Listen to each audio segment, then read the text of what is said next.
beside you.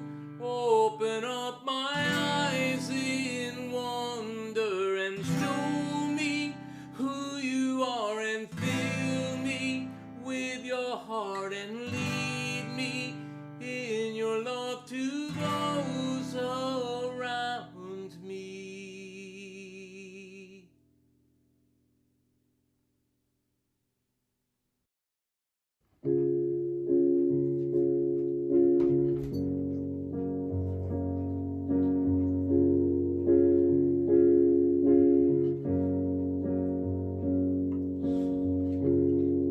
In the crashing, in the pressing, you are making new wine.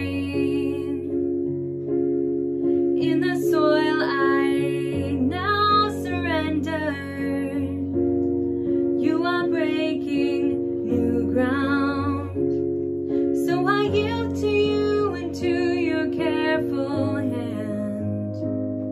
When I trust you, I don't need to understand. Make me your vessel, make me an offering, make me whatever you want me to be. God, I came here with nothing, but all you have given me. Jesus, bring new wine out of me. In the crushing, in the pressing, you are making new wine. In the soil I now surrender, you are breaking new ground. You are breaking new ground. So I yield to you and to your careful hand. When I trust you, I don't need to understand. Make me a vessel, make me an offering, make me whatever you want me to be. God, I came here with nothing, but all you have given me. Jesus, bring new wine out of me. Jesus, bring new wine out of me. 'Cause where there is new wine, there is new power, there is new freedom, and the kingdom is here. I lay down my old flames to carry on new fire today. Make me a vessel, make me an offering, make me whatever you want me to be. God, I came here with nothing, but all you have given me. Jesus, bring new wine out of me. Make me a vessel, make me an offering, make me whatever you want me to be. God, I came here with nothing, but all you have given me. Jesus, bring new wine out of me. Jesus, bring new wine out of me.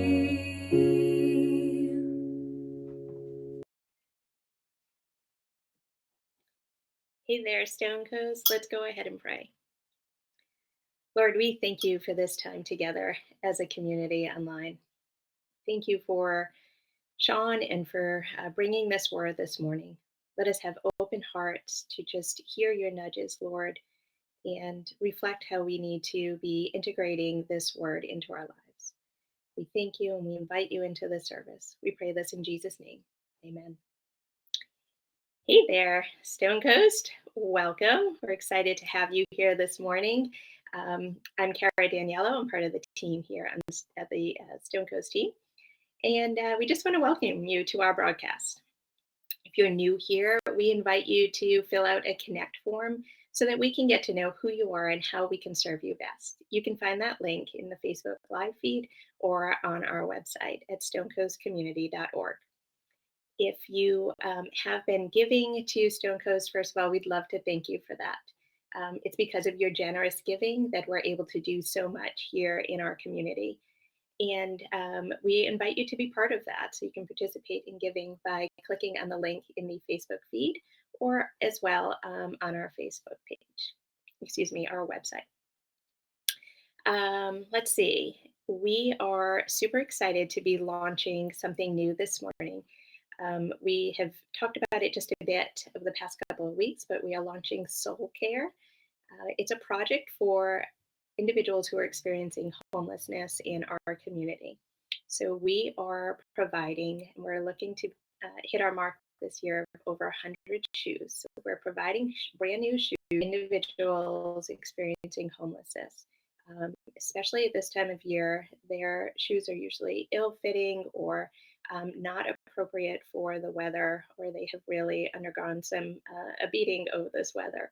So we're providing brand new shoes. We're working with Mathewson Street Church to do that and hand those out with them. Some of our team participates there every Sunday morning at their giving breakfast. So we have a great relationship with them and the work that they're doing in that community. So we will have the link for you at the end of service so you can participate in that. There are 3 ways that you can do that. You can purchase brand new shoes in men or women's sizes and bring them to Four Echoes, our vintage shop in Seekonk. You could also donate financially, and we will have that link also for you. And you could sign up, or purchase through Amazon. We have a charity list, a wish list that you can participate in. So you can just purchase that on your Amazon account, and it will be sent directly to Four Echoes. So 3 easy ways for you to participate in that. We're really excited. That will run through the end of March and will be used on Palm Sunday, the week before Easter. So thank you for being part of that. All right.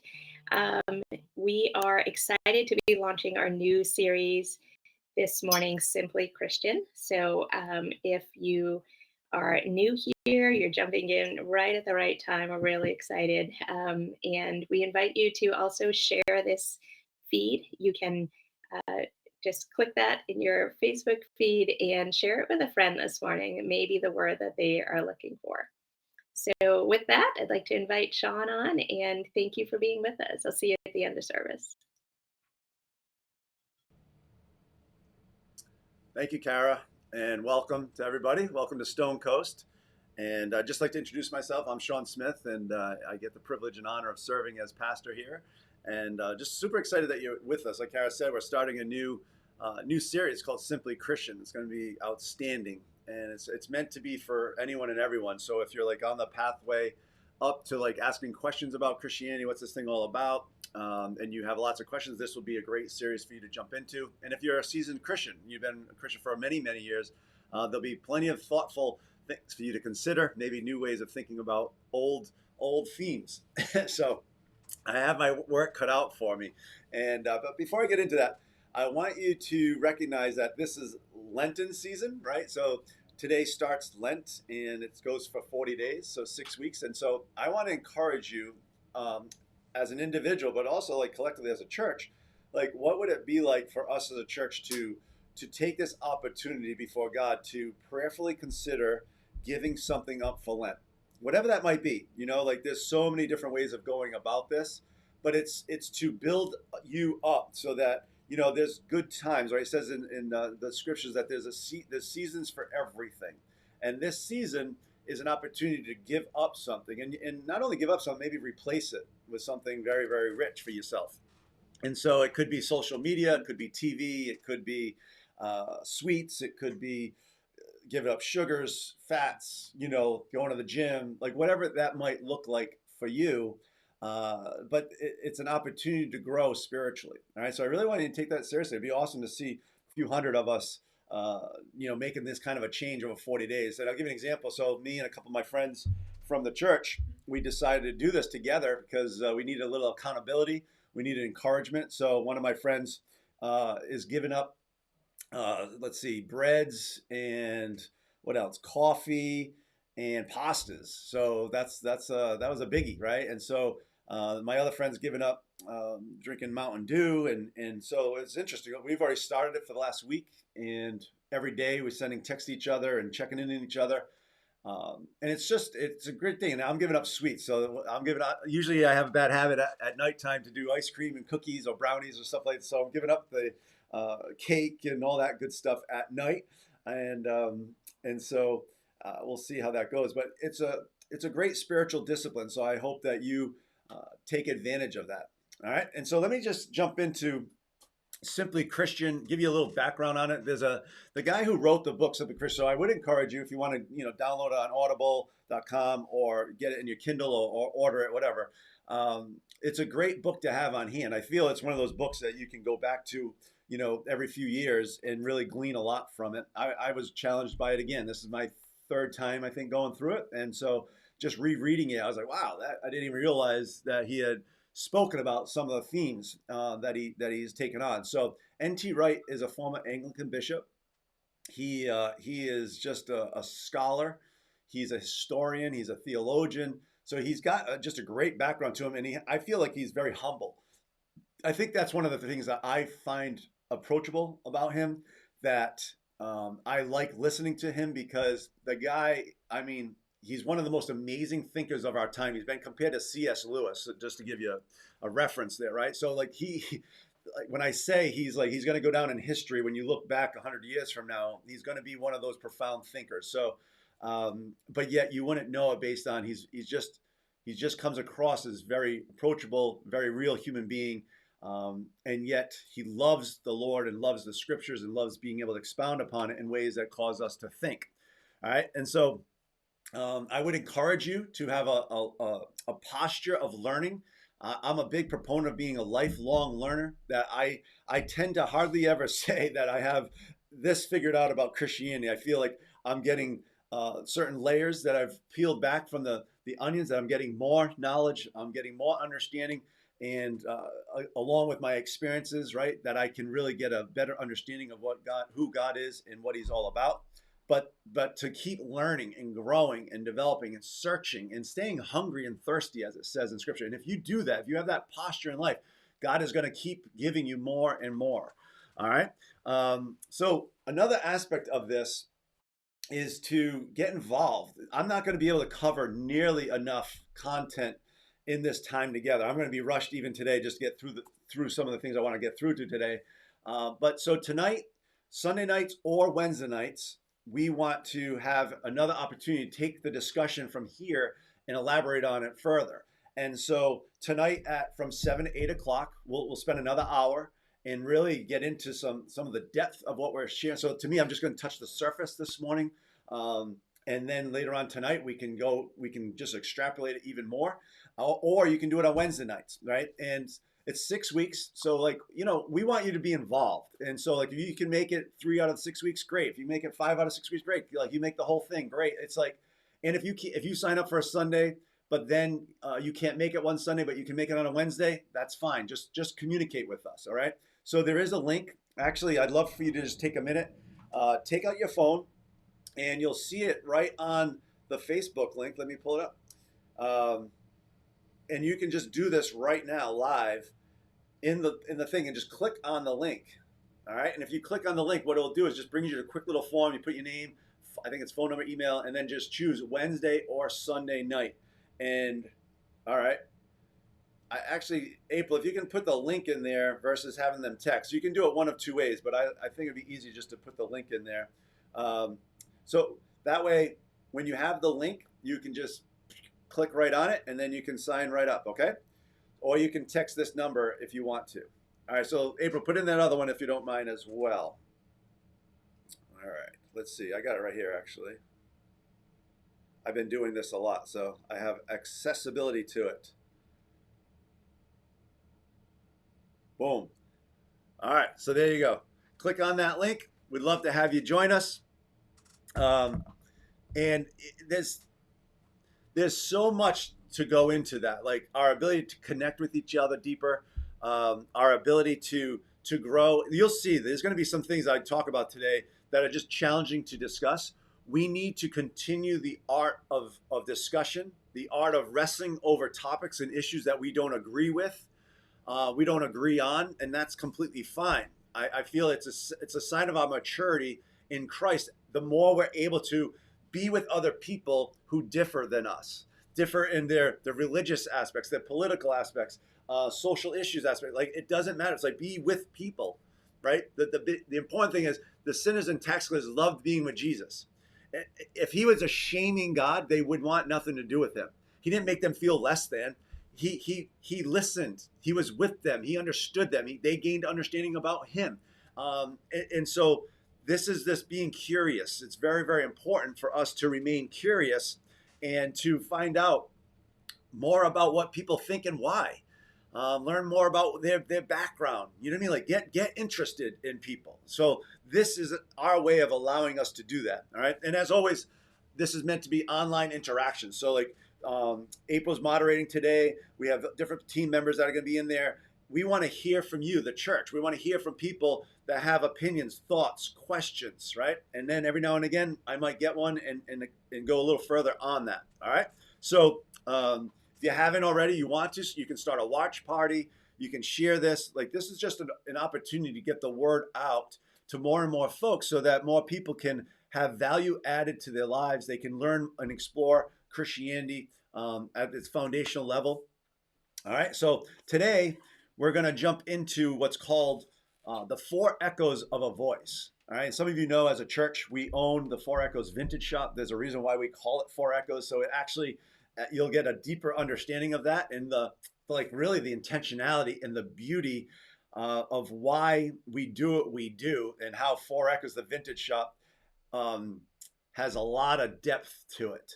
All right. And so the four echoes are justice, relationships, beauty, and spirituality. All right. And so the premise of this, when N.T. Wright talks about this, the four echoes of a voice, he's talking about like in all people, in everybody, because we've been created by God. We've been made in his image. It's kind of like part of our DNA.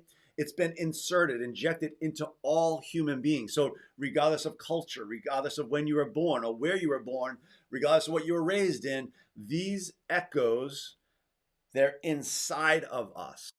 All right. So there's something about justice. There's something about relationships and beauty and spirituality that we resonate with.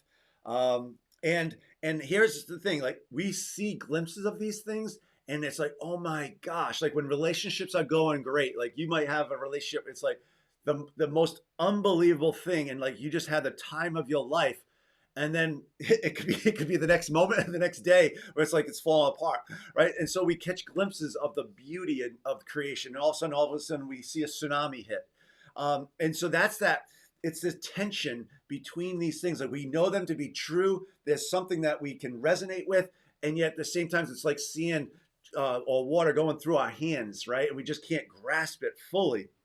And underlying these things, the four echoes of a voice, is the premise of we're here to put the world back to rights.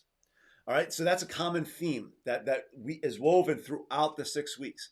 We're here on purpose, that we have a job to do, and that we're here to put the world back to rights again. That means to bring in good creation, to bring in God's kingdom and his ways and his principles. All right. And so sometimes these things can be fleeting. They're definitely imperfect. And they also serve as signposts as to what's to come. And I think it's important that when we see this, when we understand their signposts, they're pointing forward to when Jesus comes again in new creation. However, it's like right now, we're only catching glimpses of it. Can I see that? I want to. So let's go into the first one, which is justice. All right. Justice is about recognizing when something is wrong, right? This idea, like when you see something that's like someone's getting brutally beaten up on the side of the road, you look at that, you react to that. There's something that's not right. That shouldn't be happening, right? And there's something that tugs deep within us when we see someone being violated or taken advantage of, and we just innately, we have like a guttural reaction, like there's something wrong, right? And that doesn't matter where you are in the journey. You know, I was thinking, like, one of N.T. Wright's examples is even little children get this, right? Like, you didn't need to be taught this, you just get this. Like, so he talked about like the little children playing on the playground, right? And like just saying like, that's not fair. Like when someone jumped on in front of them, or they took more turns than they were supposed to, or any of that stuff, it's like there's something wrong about that, and they know it. It's like, that's not fair.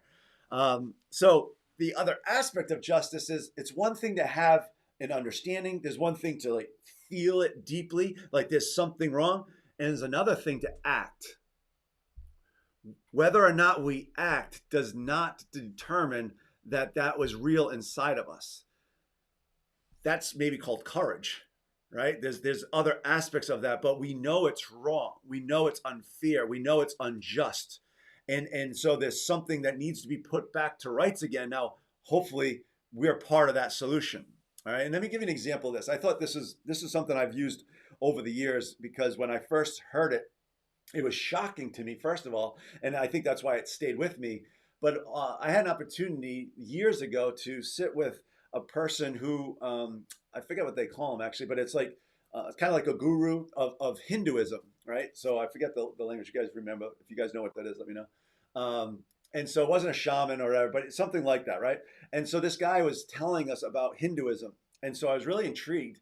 And we started talking about like love for your neighbor. And I think we actually talked about the story of the Good Samaritan. And what stopped me in my tracks was like, as we were talking about it, I feel like one of the reasons why the story of the Good Samaritan, most of you know that story, is like when they saw the person who had gotten robbed and beaten on the side of the road, the Levite passed by him and this person passed by him. And then the Good Samaritan, the Samaritan stopped by and helped, right? And so there's a lot to that story. I'm not going to go into it. But the point is like, there's something about when we see a brother or sister in need on the side of the road, like that there's something beckoning inside of us to do something about it. And the guy says, he goes, I wouldn't help him. And I was like, wow, what do you mean? Like, what do you mean you wouldn't help him? Right? And he says, because of my beliefs, I wouldn't help him, because in reincarnation, I might be interfering with his next part of life. And so, and I was like, wow. And now step back a little bit. And if you live in America, based off of a Judeo-Christian culture, maybe that's something, right? And I want us to, during this series, we're going to be talking about how you were raised in a culture and how that culture definitely has an impact on what you believe. So this would be two opposing cultures, and thus there'd be so. But he did say, he goes, as much as that would pain me, like I see that there's something wrong, I'd want to help, right? That's the idea of justice. But his belief system that he learned and was, passed on to him would cause him to choose not to. So just interesting. So hold on to that thought, right? Now, biblically, and there's going to be two verses, just real quick verses, but I just wanted to grab a couple of verses biblically just to talk about justice. And so the first one's Psalm 82, verse 3. Give justice to the weak and the fatherless. Maintain the right of the afflicted and the destitute. All right, and then the second one is from Isaiah chapter 1. Learn to do right.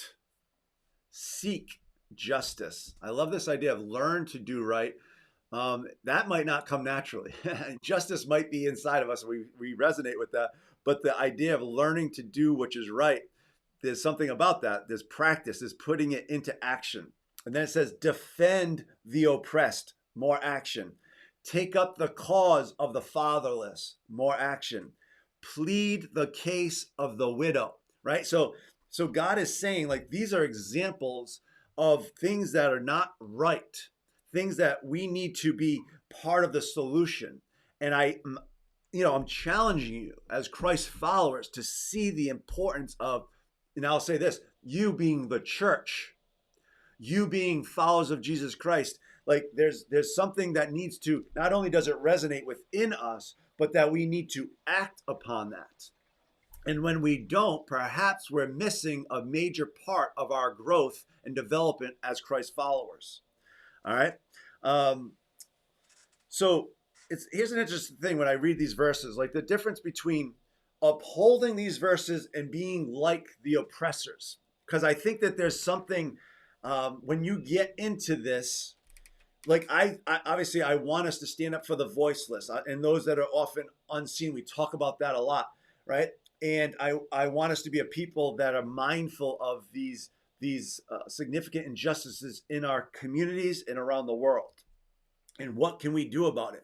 But sometimes what can happen is that in the midst of that, it's like using violence for making a point, right? Like when people are rioting in the streets in order to stand up for something that they believe to be right and true, then we've now become like the oppressors, right? And so there's that fine line. And so I want you to get that. Like when we go down this path of justice, never lose sight of all humanity, all people, even the oppressors. So that's just an interesting distinction there, right? Because we're called to it, and yet we're called to love our neighbors and to love our enemies and to pray for those who persecute us.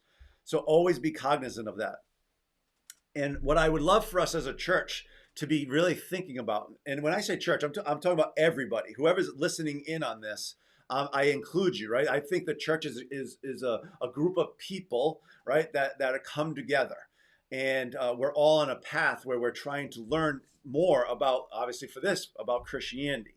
All right, so I'm trying to include everyone when I say that. So does the church, God's people, represent this? Is this part of being a Christ follower?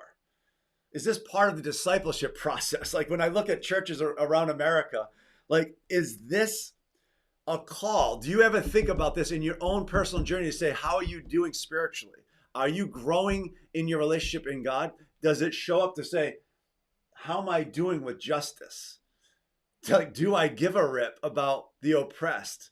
Right? That's what I think is at stake here. Do we have skin in the game? Are we aware of the plight of the people around us where the systems are against them, right? And are we doing anything to uphold justice?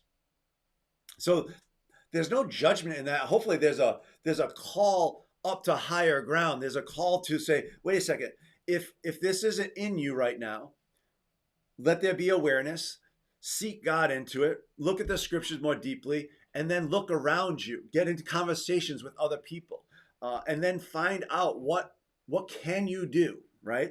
All right, and so to make this very, very real, though, and why this is so important is because real people's lives are at stake. We can learn from history. Like these are real life issues I'm about to share with you, and I'm going to do it both from a macro and a micro perspective. So from a macro perspective, some of the things we've seen in our history is like the Holocaust, Rwanda, apartheid. Like these are just three examples of many, right? But it doesn't take us long to say there's something definitively wrong. There's a group of people who are being violated, who are being killed, and we sit back as if there's nothing we can do, right? And this is part of the problem, because when it's a macro level, we sit there and go, the problem's too big, and who am I to make a difference? And it's like, so then I don't want us to remove it. Yeah, I understand that. But let's make it more personal then, because even in our own backyard, we have homelessness. And you know, the other one that's rising up is child sex trafficking. Not to say that this is new. It's not. I'm just talking about more people in my life are bringing up this issue right now. And it, like, literally I get like, I want to throw up when I think about it. There's something just so heinous about this. And yet, like, I think you probably resonate with me when I say that. Like, if I talk to you about a 12-year-old girl or boy being sold so that they can be raped over and over again, I hope that you have like a guttural, like, oh my gosh, like you feel sick to your stomach over that, especially if you have a daughter or son that age. And you think about that child now being sold for their bodies, right? Like, there's something disgusting about that. And so for us to remove ourselves from this completely, it's like we can't. because we're part of society and we're part of the solution. And so this idea of justice is calling that out of you and me and saying, wait a second, if not you, then who? Who's going to rise up? Who's going to stand up for the oppressed?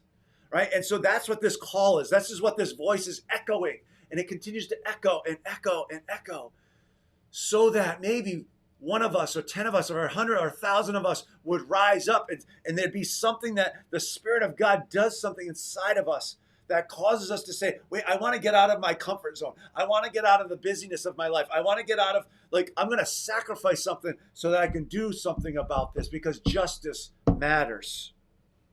All right? And so that's what this book is putting forth for us to consider. And I don't have time to even go into the evil and suffering, right? I could go layers and layers. Talk about evil. Talk about suffering in the world. These are deep, deep conversations. Maybe we'll get to that tonight. I'm not sure. But these are things that we're called to wrestle with. We're called to talk about and to think about and to pray about, and then get in the game somehow. So one of the things that I'm excited about at Stone Coast is that we this, obviously I think you can tell, I'm passionate about these things. This matters to us. So when we talk about discipleship and helping us develop as Christ followers, there's something that we're going to look into this year, is designing what I call impact projects. And impact projects is literally, it doesn't always go toward justice, right? But I'm going to use it as an example toward this for this illustration. It could be anything, but the point of an impact project is to think about something you're passionate about and to bring more good into the world. So whatever that looks like. But if you think about it from a justice perspective, and you think about 200-300 people or 2,000-3,000 people, right, all around the world, taking on this and saying, I want to do an impact project. That means you're going to get other people involved too. You're going to invite 20 people or 100 people to join you in this. And all of a sudden there's a movement in your neck of the woods towards a good thing, to bring good into the world. And I was like, man, that would be amazing. What if 10,000 people took this on around the country or around the world? What if we kept spreading that message out, and then 100,000 people took that on? What would be possible? How would the world be different when we put the world back to rights in this way? And so for us at Stone Coast, just a small way that we do this is that we team up with Highlander Charter School, which is where we usually meet when we meet in person, and also the Baldwin Elementary School in Pawtucket, which is an underprivileged school.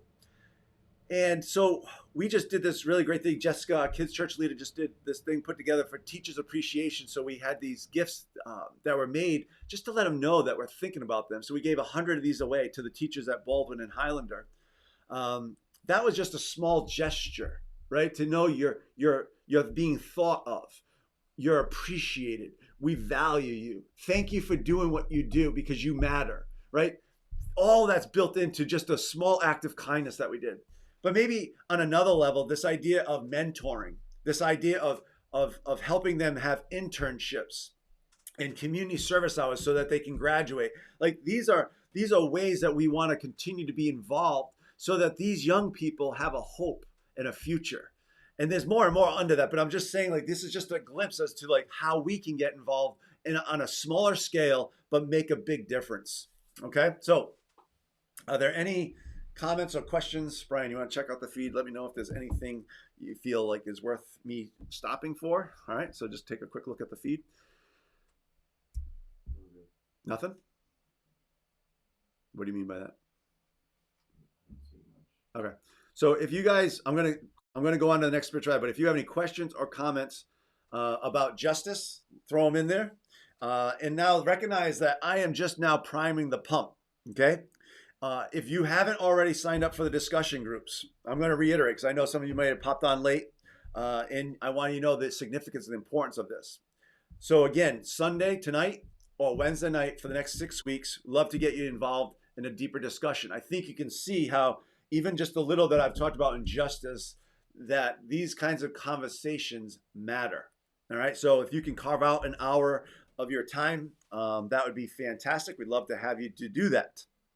All right, now the next part is spirituality. Okay, so we talked about justice. Now we're going to talk about spirituality. When I think about spirituality, you can go in a lot of different directions, right? And N.T. Wright obviously takes in different meanings as well. But spirituality to me, if I think about it, it goes to like a searching, um, and like a exploration, discovery. Like, why am I here? There's deep questions that rise up. Like there's something about I want a life of significance.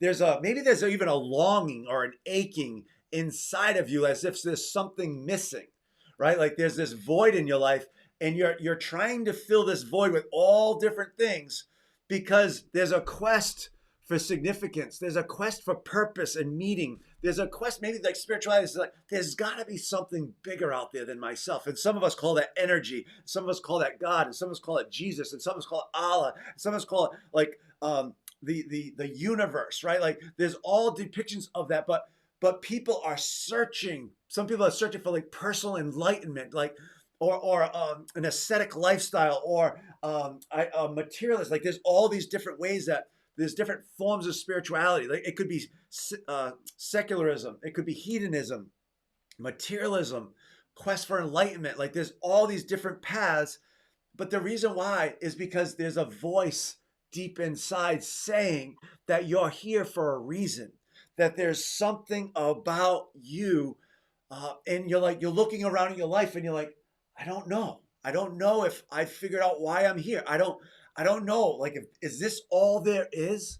There's got to be something beyond, right? And so that's the voice, if you will, the echo of a voice called spirituality.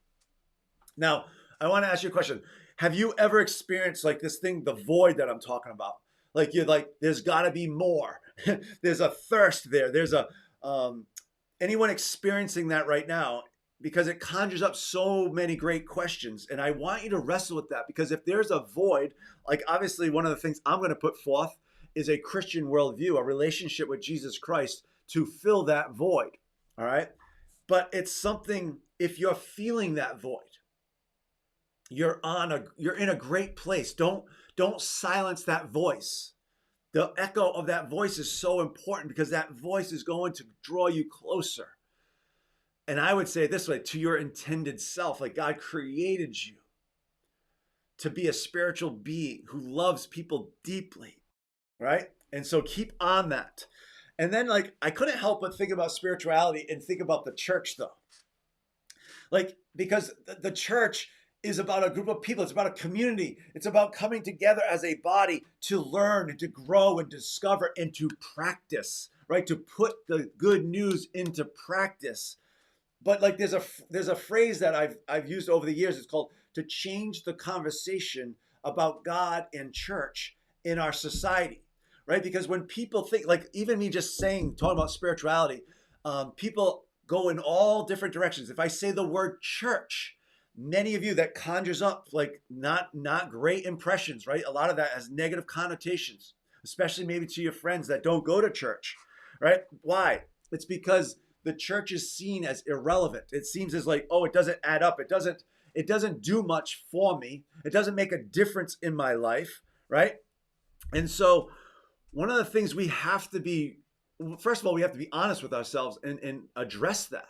Are those true? And if they're true, what are we doing about it, right? Because obviously I know the intention of the church was not that. It should not be true.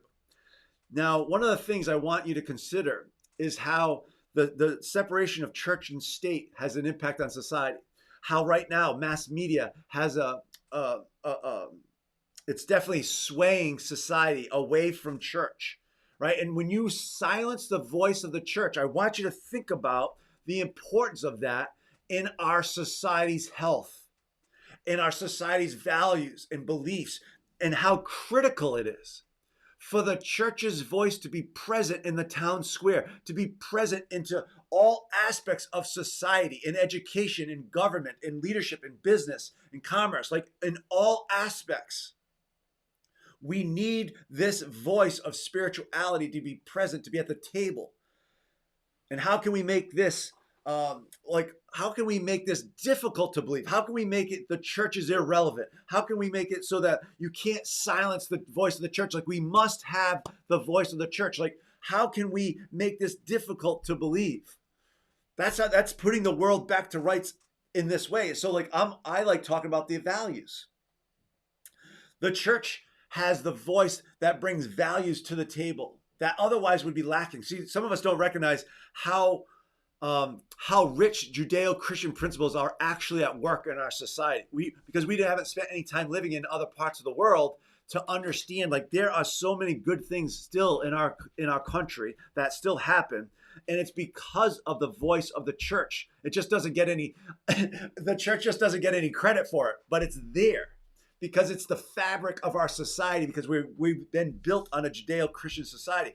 However, what I'm saying is mass media is trying to silence our voice, trying to separate us out from it, right? And so we need this. Why? Compassion. We need compassion. When you have a secular mindset or a materialistic mindset or an instant gratification mindset, you don't really give a rip about other people. We need the voice of compassion in our society. This idea of dignity and respect. We need to learn how to see all people, that they were made in the image of God. And actually, this is one of the places where I think the church has failed miserably. I think that because of our dogma and because of our doctrine, we've alienated so many people that think differently, look differently, and believe differently than us. And we have work to be done there. And then grace and forgiveness. You know, a society without grace and forgiveness, I just want you to think about how that's an anarchy, right?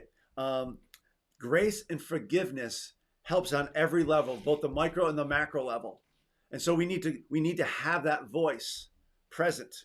And then the idea of benevolence and generosity, right? Like, this is part of the fabric of America, actually. If you think about it, it gets distorted, don't get me wrong, but it's present. You know, you don't have to look very far to see it. It's present. And the church has had a lot to do with that. All right. And so I want you to just think about, how have you wrestled? We don't have enough time to go into this, but a biblical worldview versus a cultural worldview. Where are you being pulled by the culture? So I guess I just want to raise awareness to us to understand that there is a battle going on, both a spiritual battle and also, like, I'm going to say it kind of callously here, but like, it's like Hollywood versus the church, if you will, right? It's like Hollywood wants the attention of our young people in a desperate way, and they're getting their attention and they're shaping society. So we just need to be mindful of that, right? I'm not trying to be judgmental of that in the sense of there's plenty of wrong that I can judge, but I'm trying to say that we need to understand that the values of the church matter, and don't let this voice be silenced and allow the voice of Hollywood to win the day, all right? Because Hollywood is not really too concerned about our children. And so I want you to be mindful of that. And then maybe the last thing I want to just mention in spirituality is the importance of spiritual practices.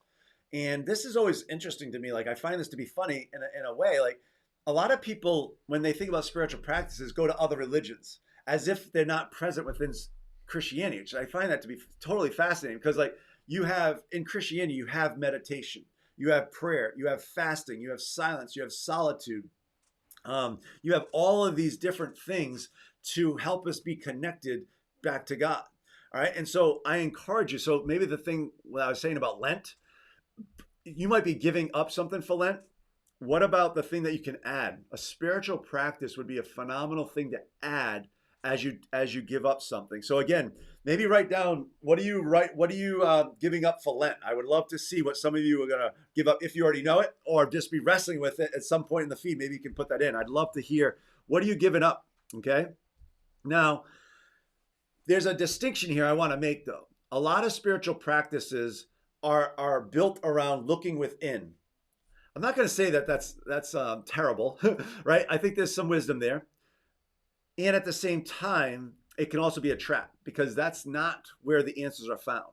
If the answers are found within us, then how we're living our lives would be like where we want them to be, right? Spiritual practices that connect us to God and to his ways is what I would be encouraging you to look into if you haven't already. So the more you can understand the scriptures, the more you can understand prayer, the more you can get connected to God and to see things the way that he sees things and the values that he has and how he lived this life through Jesus Christ. Like, study Jesus. And then when you do these spiritual practices, get connected to that, because the answers, I guess you could argue the answers are in us. And I would say, if you're going to argue that, it's because I would say because the Holy Spirit is in us that I can sense it there. But really, I think there's so many traps there that you got to be careful. All right. Here's one of the things, a little analogy. Spirituality can sometimes be like climbing a ladder only to find out it was on the wrong mountain, right? So you spent a year or 2 years or 5 years climbing this ladder. Sometimes it's the corporate ladder, right? And you climbed it because you thought it was going to give you success. There was that void in you, and you said, I'm going to pour everything I am into my business and to climb that corporate ladder. And all of a sudden, you got to the top of that ladder and you still had the void. And you're like, oh my gosh, I climbed the wrong mountain and I just wasted years of my life. So that could be, I've seen people do it for personal enlightenment, right? Like you spend years and years and years again trying to find enlightenment. And then you get to the point, it's like grasping at straws because it's the wrong mountain. Or the ladder of success or the ladder of sacrifice. Right? Like, so you have the monastic society, right? The monks, they go off, right? They live this ascetic lifestyle only to find out, it's like, wait a second. Didn't God want us to love our neighbors, to make a difference in the world, not to remove ourselves from the society, but actually be integrated into it so that you could allow these voices of the echoes to permeate society and to influence society and make a difference, right? So it's important that as you search and move ladders from one quest to another, that you keep searching and seeking. I think that's great. Right? I encourage all people to do that. My hope is, like, when I watch that happening, I sit there and I go, man, like, in a sense, I feel very blessed. And I hope this doesn't come across like as arrogant or in a vertical way, like as if I have the answers. But I do want to put forth like a Christian worldview. I've been doing this for 28 years. I've had a relationship with God, and it's continually unfolding. There's layers and layers, right? There's more and more to explore and to discover and to learn. So I don't even come close to feeling like I have it figured out. But I will say this, following Christ has been the best journey that I could ever go on. And there's peace there, there's freedom there, there's anchors there, there's things that other people I see wrestling with, trying to figure out, chasing these other ladders on these other mountains. And I'm just like, if I could help you just take that ladder and bring it to the person of Jesus Christ, this idea of following Christ and living life to the fullest in Him. And like, what does that mean? What does that look like? To me, it is the best way to live this one life. And I have many, many reasons for saying that. But it's like, I would love for you to come and taste and see, as it says in Scripture. Come and put it into practice. Start living this way and see what you find. This idea of purpose. But it's not purpose in the sense of like somehow in me, like it's not usually in me. It's about the other. It's about serving. It's about laying my life down for the other. It's about being more interested in others than I am in myself, right? So whenever something turns me internally, I push back against that because I feel like the answers are often outside of us because it's about loving the other. And when I say outside of us, I would also obviously connect that back to God Himself. All right, so that's a lot on spiritual practices. If there's anything that comes in, just let me know. I'm going to keep going on because I want to be mindful of time here. Got two more echoes of a voice. The next one is relationships. So here's the question. How is it that we ache for each other and yet find relationships so difficult? Anyone who's been in any kind of a love relationship at all can understand this. Like, I hate this analogy, but I think it makes the point, and it hurts me, I guess, is the way I want to say it. Like, I do counseling a lot. I see marriages, right? I see them like when they're struggling, and then they fall apart. And you go from watching people who are madly in love with each other, like, right, you do anything for that other person, to where you want to like strangle the person and like punch their lights out. And I'm like, oh, like, how did that happen? Where did we go wrong? Like, and we've all experienced this. 50% of the people, almost 50% of the people end up in divorce. So we know either ourselves, people we know, we've all kind of experienced this, whether it's firsthand or indirectly. And it's like, this is what, like, relationships, they can be the most beautiful, powerful, like just joyous parts of our being. And at the same time, they can cause us the most pain and heartache and just cause us to question everything about life itself. Right? And so that's the echo of relationships, that I believe we were created for relationships. We were not created to go on this path alone. One of the big reasons I believe that to be true, there's many scriptures that point to this, but the fact that the Trinity, the Father, the Son, and the Holy Spirit, the three in one, the one in three, like they're in community all of the time. And we've been made in his image. So thus there's something inside of us that says, wait a second, we were not meant to go on this alone. So the you ever heard of solitary confinement? There's a reason why that's a form of torture. Like even introverts. I was laughing because, like, I'm an extrovert, right? But like there's a new term, I forget what it's called, but like I'm an extrovert introvert. Because yes, I love being with people, but I also love being by myself with a nice fire and a book and have no distractions, right? But like even the introverts of introverts, you don't want to be alone, right? You only want to be alone at your choosing. Right? But like, because you weren't meant for that. Like all of us have, like, there's something yearning and desiring to be in relationship with others. It's just if it's on your terms, right? That you can control how often. That would be nice. All right. But one of the big things I want us to get as a church, and as you go through this series, is to be thinking about the people in your life, the people that represent our community, wherever you live, wherever you are in the world. This applies to you. But there's people all around us that are craving community. They're craving it. They're craving relationships. Like there's a sense of like, I want to belong. There's an acceptance. Ryan, I think that battery's going to go. There's something about being valued and loved, right? Like we want to find a village, if you will, our tribe. We want to find a place. Like this is why the church family is so important. I can't express this enough, and I don't think that we are doing a great job with this. And when I say that, the capital C church in America is what I'm specifically talking about. And I would also say at Stone Coast, it's like, especially during COVID, it's been very, very difficult to stay in community with. And again, that's another reason why we're doing these online Zoom groups, so that we can be connected, at least in that way. All right. One of the things that I think that we have been duped, I'm using that word, I'm going to use it twice, I think, today, but we've been duped into thinking that the insular family is the way to go. Because why? It's a foreign concept of a village mentality. Most of us living in America, we don't understand a village mentality. We haven't experienced it, but we aren't even aware of what's possible and what we're missing because of our cultural norms.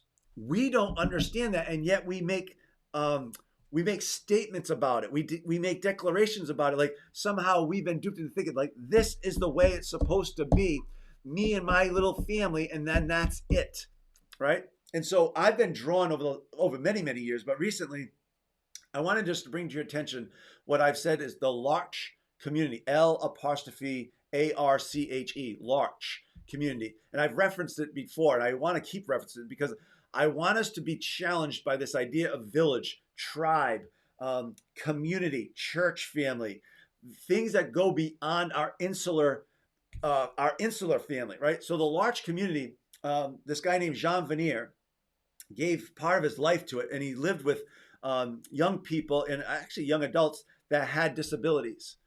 And when I read about him and listened to some of the videos that I've done on him, it was so moving because he found, remember I talked about the ladders? See, you think like you put the ladder on just putting everything into your family. And this is what we do, all right? And I'm not judging you, all right? Diane and I kind of wrestle with this as well. But what we've done is we put the ladder up on the idea of family. And family now becomes our idol. And what do? All we do is everything consists around our children. We take them to every sporting event, every dance recital, everything after school event. Like all it is taxi driver And it's like we're all consumed with this idea because why? We think that somehow this is who we are. Like this is the essence of who I'm being. If I can be a good mom or a good dad and just pour into my kids, like somehow we think that's teaching them the good way of life. That is not living life to the fullest in Christ, though, right? That's one aspect of it. Our kids need to learn and hear no. Our kids need to learn what it means to sacrifice, not get everything that they want.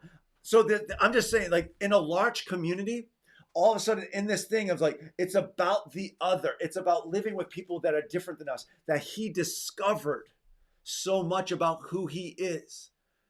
And the lessons that are there, that are present, we never even get to because we think it's only about the insular family. So that's why it's so hard to be a part of a church for many of you, because you have these concepts of like what a church is. What if it was a bunch of people that are committed to one another, that they're committed to growth and to health, to helping you realize your dreams and your goals, to help us to bring forth God's kingdom in the world, to help put these things to right, like we've been talking about, like to be part of a group of people that actually care, right? So the opposite of this, oh my gosh, like think about this. We have believed, we've been duped. We have believed that the more autonomy we have, the more independence we have, like my own family, like if I can get these things, somehow my life is going to be better. And yet, what have we gotten more of? We're one of the most depressed nations in the world. We've gotten more depression, more anxiety, more loneliness, more drugs and alcohol dependency. We are a medicated society. Do you think this has to do with the lack of living in community with others? That's a question that I have. I mean, I believe that there's, like, it blows my mind when I think about these things. And I want you to think about it. And I hope if it rattles you a little bit, good. Let this rattle you because there's something wrong with our society. And we just go along as if it's okay. Like, let's just medicate the problem. Like, why are we so depressed and anxious? I don't get it. And I'm not talking about if you've been clinically. So please, there's a distinction there. But I'm talking about the masses here. This is a macro statement. You look at our society at large. There's a problem. And I think it's because we live in isolation and that we focused all of our attention on this one family unit and at the expense of everything else. And there's so much more to the kingdom of God that we are called to. All right. And so that's a lot there. All right. So let me continue on. All right. There's a lot there for you to consider. Bill Hybels, great pastor, created Willow Creek Community Church and one of phenomenal churches in America over the last 30 years. He used to say this, the local church is the hope of the world. And he said, when it's working well. See, the local church isn't any different than all these other communities until it's working well. What does that mean? Till we're applying the principles and the values, till we're following Christ in these ways, and that we're in community, having discussions, talking and listening to each other, right? That's when it's working great. Now, I'm going to talk to you right now about a topic that I think is very controversial. And I don't know that the church has done a very good job of this. All right, I think we're actually we're being irrelevant in this area, and we're not being very loving. All right, but as I talk about this topic, one of the things I'm trying to do, first of all, I don't have all the answers. I'm not trying to make statements, but rather I'm trying to ask questions. And even when I make a statement, it's with a query. It's with like underlying it is like, I just wonder, okay? I'm not trying to be right. I want to try to understand. And there's layers and layers to this conversation, and we're not going to have time to discuss it all, right? So I'm just going to lay it out there. I do have a belief that we should be able to discuss anything and everything in the church. I believe that because we're called to maturity. We're called to listen, to be concerned about the other, to love each other deeply. That means to love each other in spite of our differences. All right. So what I want to talk to you about is sex and gender. And again, I'm not going to do it justice in the sense of this. These are topics worth hours and hours and hours of discussion. All right. But under relationships, how can we not talk about sex and gender? Because they matter and they make up a lot of this. So when we talk about relationships, we'd be missing this big piece of the discussion if we didn't talk about these two topics of sex and gender. I think both are critical, and I think both have been confused. And I'm going to say, especially here in America. So again, depending on where you're listening to in the world, I've basically grown up here in America. So I'm specifically speaking to that. All right. And I actually want you to know, if you're either in America or in Europe, we are the minority. All right. In this conversation, we're the minority. And I think this is critical to hear. This conversation is not a big conversation around the rest of the world. Just think about that for a second. And again, I'm going to say under the topic, I'll break them into two. So let's talk about sex for a second. Sex in America. Again, I'm going to say we've been duped. Many of you know that the scriptures talk about sex is meant to be waited until you get married, right? I know even that's controversial, right? And that's because of the culture we live in. Why do I say we've been duped? I say we've been duped is because we live in a sex-saturated society. I mean, it's sex-saturated. It's everywhere. Poor young people growing up, right? And this is why I talk about Hollywood. Like, it is everywhere, and it's distorted. The pornography industry is $1 billion industry for a reason. Do you think in any way that that's healthy? Do you think that any way that's adding to society? Do you think in any way that's adding to healthy marriages and raising great children? I would argue no, right? I'm just saying, it's like we have thought that sex is like, let me ask you this. When's the last time in a movie or a book or a sitcom, right, that you've seen, one of those steamy hot sex scenes? When has it ever been a healthy married couple? This is a picture of Hollywood, and this is the picture of the values being espoused to us as a nation. You'd be hard pressed to find. So what I am saying that is because the messaging is that sex inside of marriage is lame. Sex outside of marriage, oh my gosh, it's the greatest thing ever. Oh yeah, let's go have an adultery. Let's go have an affair. Let's see how that's good for the fabric of our society. How does that add up to having great marriages and raising great families? Right? Like, I want you to think about this. This is pivotal. Every way, it's a one-night stand, and it's getting younger and younger. So just be aware of this, because this is being put on us, whether you've chosen it or not, because you live here. This is a cultural issue. Now, God in his infinite wisdom recognizes that. And he's put in these things to help our relationships to flourish. You don't have to agree with it or not. I'm just putting it forth for you to think about it, and think about it from a societal perspective of what this messaging has produced and what the biblical worldview would produce. Think about that, talk about that, have fun around that. There's a lot there. All right. The second part is gender. And I'm going to quote N.T. Wright in this. So this is from the book Simply Christian. My point is simply this, that all human relationships involve an element of gender identity. I, as a man, relate to other men as men to men, to women as men to women.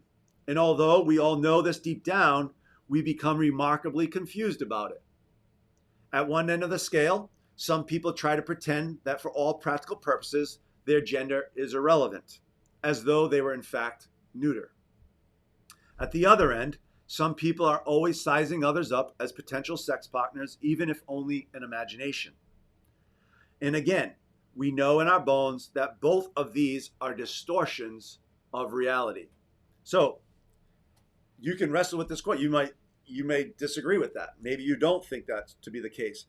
But I've been really fascinated by this. Recently, I've told you about this group of guys that I've been meeting with. And so one of the questions we asked, and at first when I heard this question, I thought, this is such a lame question. But it says, what does it mean to be a man? Meaning like that seemed like such a basic question, right? But then as I gave it some time and thought about it, I was like, oh my gosh, like if you think about this in light of society, you think about this in light of gender. So it like, it's such a big topic, right? And then we got together and the 10 of us were talking, and in the 10 guys, one of the things I like about it was like, there's 2 black guys, there's 8 white guys, there's one gay guy that I know of, maybe there's more. So there's some straight guys, etc. So what I'm getting at is the diversity. And I wanted to hear, because I wanted to understand from a gay guy's perspective, what does it mean to be a man? From a straight guy's perspective, what does it mean to be a man? I wanted to hear what these guys that maybe don't have a Christian worldview, right? Like, I would suggest that most of them don't, or not depth there. Or there's a questioning, right? There's a discovery there. But like, so I wanted to know, how are they processing this? How are they wrestling with this? What does it mean to them to be a man? And I'm sitting there going, knowing that our culture has informed them of what it means to be a man. And I'm asking them, like, my question is like, what does the scriptures say about what does it mean to be a man? So that's just in and of itself, it's loaded, right? I mean, there's so much stuff to have. And the thing I want to say to you is that we had wonderful dialogue.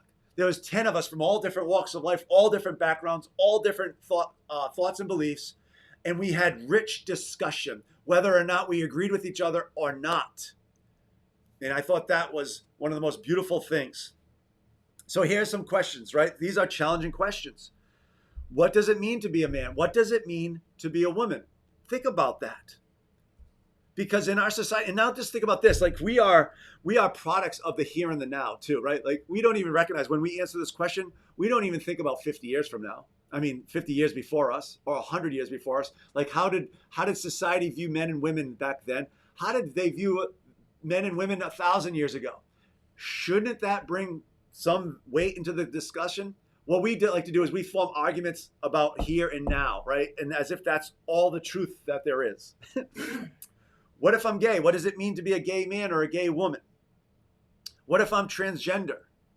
Where do I fit in, right? And I was just reminded on this conversation that we were having in the men's group about this movie called The Green Book.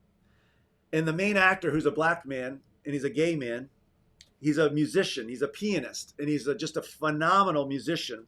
But he gets paid by all these rich white people to go and entertain them. And so he has a driver who's a white guy, who's Italian. And so you got the white man and the black man driving in the car and going from city to city, right? And this awesome back and forth dialogue around our differences. And so in one scene, it was so riveting to me. It was like the main actor, the black guy, it was like, he was filled with anguish, right? And he says something like this. He says, I'm not accepted by white people. I'm not accepted by my own people. And he says, so if I'm not black enough, if I'm not white enough, and if I'm not man enough, then tell me, Tony, what am I? And I was like, oh my gosh. Think about that. You're a black man. You know, if I'm not black enough, I don't even fit into my own community. But I'm black and I don't fit into the white community, and I'm gay, and what does it mean to be? I'm not even man enough. Because in this society, all these things, it's like, what am I left with? Who am I? What am I? And I'm sitting there going, oh my gosh. And here's my problem. The church runs from this instead of runs toward this. Shouldn't we be part of this conversation? Shouldn't we come around in love and understanding and patience and be with these people, to have these dialogues, to be with them in their pain? I mean, my goodness, this man was filled with so much pain. And yet the church is supposed to be filled with compassion and love. And maybe our voice has been silenced. And I want this to break our hearts, because at the end of the day, it's about people. It's about me and you. It's about being loved and accepted. It's about being known for who you are and loved for who you are and appreciated for who you are. Now, here's where it gets a little difficult for me, right? I want you to think about holding two competing truths. I want you to hear what I just said, that all people All people matter to God, regardless of your gender, identity, sexual preferences, all of that. I want us to learn how to love all people, right? And I want us to be able to talk about what I think the scriptures are putting forth. See, the media would have us to never talk about this, and they would shame us into silence for having a view that is different than what they believe. But I believe that in the church, we can instead have real conversations about things that matter, where real lives are at matter. And so I want to say this, regardless of your gender, regardless of where you're at in that, there's something very good and beautiful and right about being a man. And there's something very good and right and beautiful about being a woman. And I think we need to celebrate these differences and these distinctions that make us man and woman. And here it is. And at the same time, we need to love and accept people who are struggling with their identity. I mean, I have a friend that's transgender and told me he's like in tears, she now is in tears saying, Sean, 1 in 4 people in transgender commit suicide because of that inner anguish, that turmoil, and the church is silent on it. That should bother us. And I believe in society there's confusion around this in the aspect of being a man and being a woman, and yet we're not to engage in the conversation. How will we learn? And I think our children are being impacted by this, so this is important. This idea of sex and gender is important for us to be able to talk about with our children and to come from a biblical worldview. It really bothers me that in our society that we have to put labels on things. Like you're 10 years old, you're 15 years old, and you have to say, oh, I'm a gay man, or I'm a heterosexual man, or I'm a gay woman, or I'm bisexual, or I'm transgender, or this or that. It's like, these are huge lifelong decisions, and we're forcing it on our children to make when they're children, they're 10 years old, they're 15 years old, they're teenagers.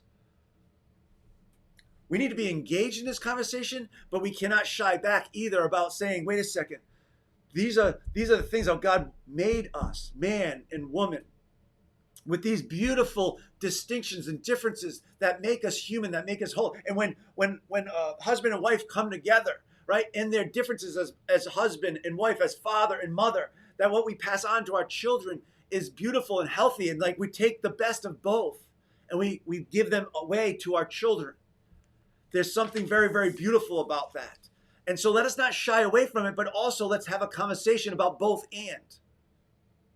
So it's not alienating, it's uniting.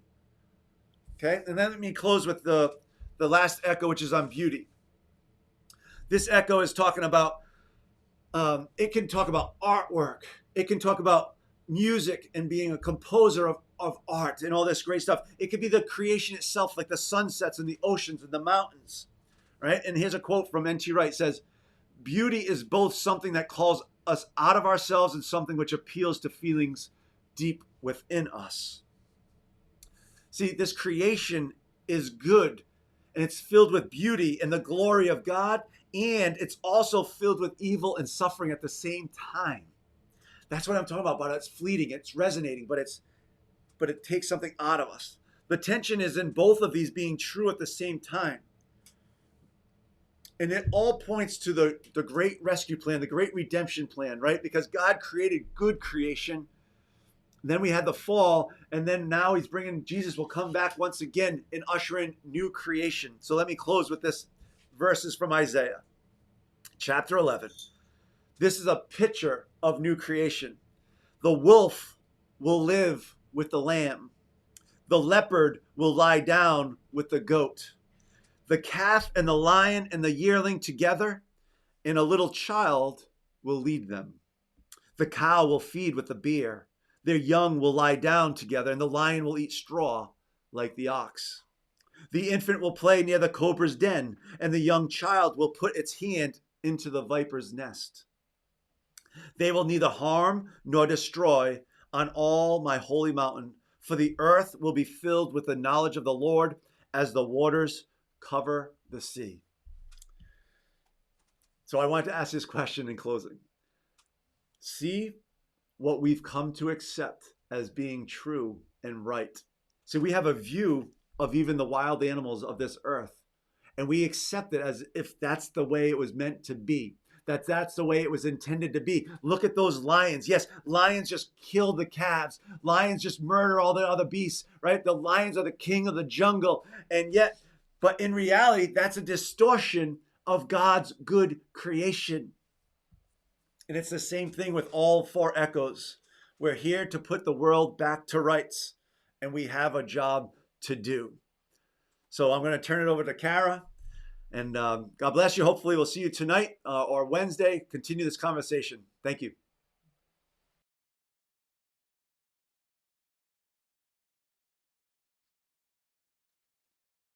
Thanks, Sean.